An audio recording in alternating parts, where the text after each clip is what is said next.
grande mal que toca a nossa vida, toca a vida dos nossos irmãos mais fragilizados. Se dizemos que não comer pode ser um grande mal, a palavra de Deus também, que acabamos de ouvir, nos diz que não comer pode ser um grande bem. Isso significa que, através do jejum, nós podemos viver uma realidade da fé que nos une a Deus. Veja, é interessante a gente pensar neste paradigma que a palavra nos coloca nesta noite. Passamos a Via Sacra inteira refletindo sobre a fome, que é esta realidade do não comer, da falta de comida. E ao mesmo tempo, nosso Senhor e a palavra de Deus fala do jejum que agrada a Deus, do jejum que nos faz estar unido a Deus. Significa que a prática do jejum, como tudo aquilo que nós podemos fazer, encontra sentido quando nós unimos a nossa vida a Deus pela fé. O jejum que de fato a palavra nos ensina não é apenas o não deixar de comer pelo não deixar de comer, mas o jejum é uma forma de nos conter os nossos excessos naquilo que é mais instintivo possível, que é a necessidade de comer. Os santos místicos diziam assim: se a gente controla a boca, controla toda a nossa vida. A palavra de Deus se refere sobre este instrumento que está dentro da boca, chamada língua, e São Tiago diz: se você controla a língua, você controla todo o seu corpo. Quer dizer que o que entra e o que sai de nossa boca tem a ver com tudo que nós somos. O jejum, meus irmãos e irmãs, é esta capacidade que podemos ter de buscar o autocontrole sobre o que comemos, sobre o que falamos, sobre o que fazemos, sobre o que desejamos. E é por isso que quando nós temos o autocontrole e damos a isto um sentido espiritual, é digno, é elogiável, é saudável a nós e a nossa fé. Quando nós unimos o nosso jejum a Deus, pela fé, nós também nos comprometemos com a vida do nosso irmão. É isso que o profeta Isaías, na primeira leitura, retratou para nós, que o jejum que agrada a Deus é aquele que é capaz de nos libertar dos nossos instintos, das nossas vaidades, e nos fazer também instrumentos de libertação uns dos outros. É aquele que nos faz conter o que em nós de fato é supérfluo, para poder estender a mão aos nossos irmãos, os mais necessitados. Acaso o jejum que prefiro, diz Deus, não é outro? Quebrar as cadeias injustas, desligar as amarras do jugo, tornar livres os que estão detidos e romper com todo tipo de sujeição? Não é repartir o pão com o faminto, acolher em casa os pobres e peregrinos, cobrir o nu e não desprezar a sua carne? Veja, é uma outra dimensão, a dimensão espiritual desta capacidade que Deus nos dá de nos conter em nossos excessos.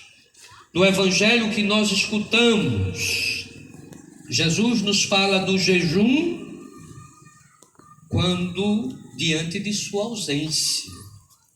Questionado pelos discípulos, pelos fariseus, por aqueles que viam que os discípulos de João Batista e os dele não praticavam jejum, nosso Senhor diz assim: haverá um dia que eles farão jejum, no dia em que o noivo estiver ausente, o noivo for retirado. É claro que Jesus está falando dele. Quem é o noivo? É o próprio Jesus.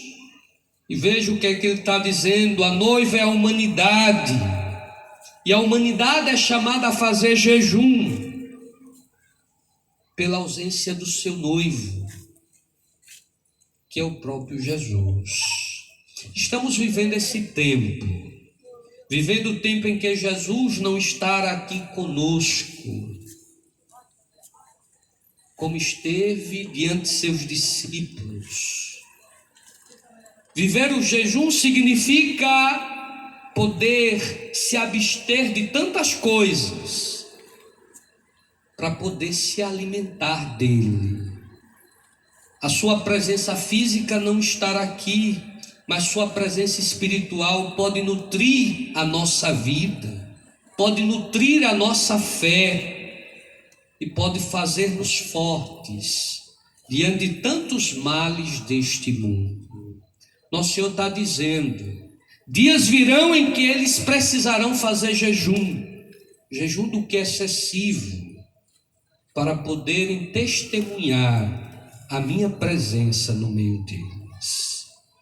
Vamos, meus irmãos e irmãs, sair desta primeira sexta-feira da quaresma que nós estamos vivendo, pensando assim: qual é o jejum que agrada a Deus e que eu posso fazer acontecer ao longo desta quaresma?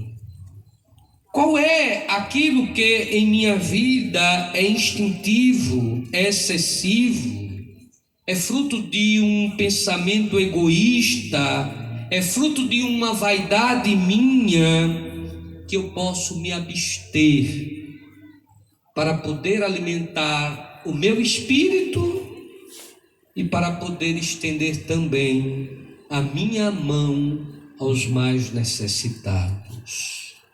Acho que a gente pode refletir um pouco sobre isso, pensar e tomar uma atitude daquilo que realmente eu posso me abster, para que a justiça de Deus, para que a vontade de Deus aconteça em nossa vida.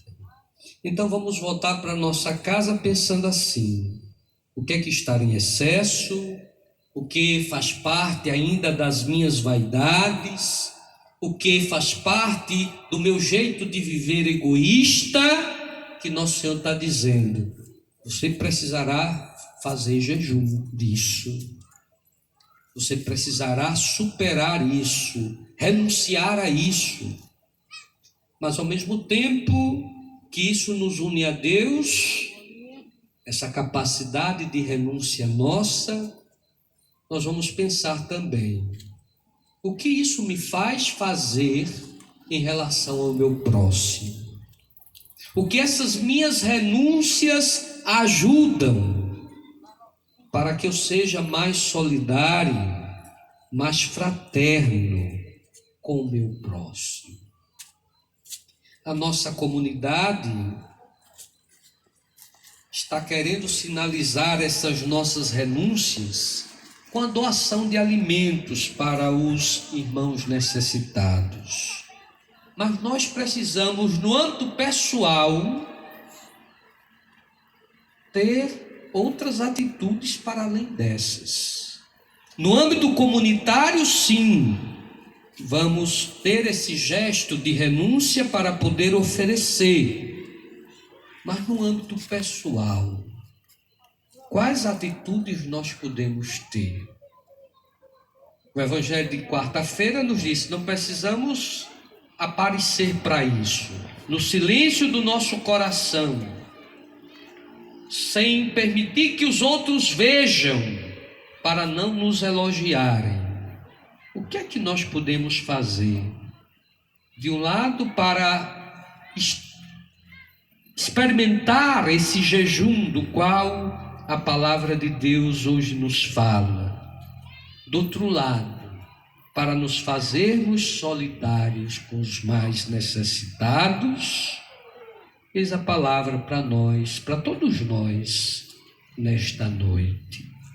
Vamos pedir a graça a Deus, a graça de nos desprendermos mais de nós mesmos, a graça de sermos mais solidários uns com os outros. Que assim seja. Amém. Apresentemos a Deus as nossas preces.